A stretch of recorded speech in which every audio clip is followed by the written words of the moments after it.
Kembali lagi bersama saya Wong LA, ada di LA.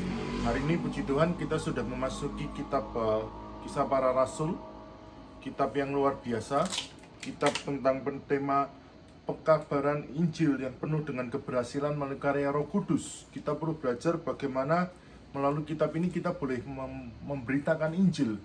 Dan saya berdoa setiap pembaca yang membaca dan mendengarkan kitab Kisah Para Rasul, mereka boleh diberkati Tuhan dan boleh mengalami satu mujizat Tuhan. Dan saya berdoa setiap orang yang mendengar pembacaan kitab ini boleh mengalami satu mujizatnya dan kuasa Roh Kudus ada dalam kehidupan kita semua. Selamat menikmati pembacaan kitab Kisah Para Rasul. Tuhan Yesus memberkati. Kisah Para Rasul pasal 6. 7 orang dipilih untuk melayani orang miskin. Pada masa itu, ketika jumlah murid makin bertambah, timbullah sungut-sungut di antara orang-orang Yahudi yang berbahasa Yunani terhadap orang-orang Ibrani, karena pembagian kepada janda-janda mereka diabaikan dalam pelayanan sehari-hari. Berhubung dengan itu, ke-12 rasul itu memanggil semua murid berkumpul dan berkata, "Kami tidak merasa puas karena kami melalaikan firman Allah untuk melayani meja.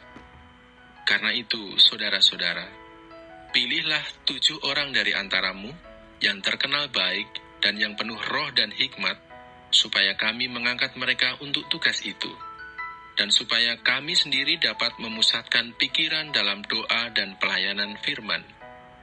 Usul itu diterima baik oleh seluruh jemaat.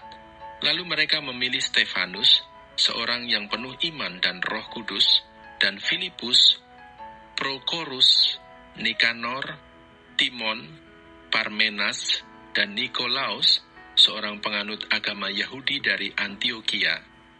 Mereka itu dihadapkan kepada rasul-rasul, lalu rasul-rasul itu pun berdoa dan meletakkan tangan di atas mereka. Firman Allah makin tersebar, dan jumlah murid di Yerusalem makin bertambah banyak. Juga sejumlah besar imam menyerahkan diri dan percaya. Tuduhan terhadap Stefanus. Dan Stefanus, yang penuh dengan karunia dan kuasa, mengadakan mujizat-mujizat dan tanda-tanda di antara orang banyak. Tetapi tampillah beberapa orang dari jemaat Yahudi yang disebut jemaat orang Libertini. Anggota-anggota jemaat itu adalah orang-orang dari Kirene dan dari Alexandria, bersama dengan beberapa orang Yahudi dari Kilikia dan dari Asia. Orang-orang itu bersoal jawab dengan Stefanus, tetapi mereka tidak sanggup melawan hikmatnya dan roh yang mendorong dia berbicara. Lalu mereka menghasut beberapa orang untuk mengatakan, "Kami telah mendengar dia mengucapkan kata-kata hujat terhadap Musa dan Allah." Dengan jalan demikian, mereka mengadakan suatu gerakan di antara orang banyak serta tua-tua dan ahli-ahli Taurat.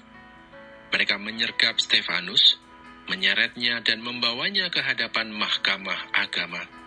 Lalu mereka memajukan saksi-saksi palsu yang berkata, "Orang ini terus-menerus mengucapkan perkataan yang menghina tempat kudus ini dan hukum Taurat, sebab kami telah mendengar dia mengatakan bahwa Yesus orang Nazaret itu akan merubuhkan tempat ini dan mengubah adat istiadat yang diwariskan oleh Musa kepada kita."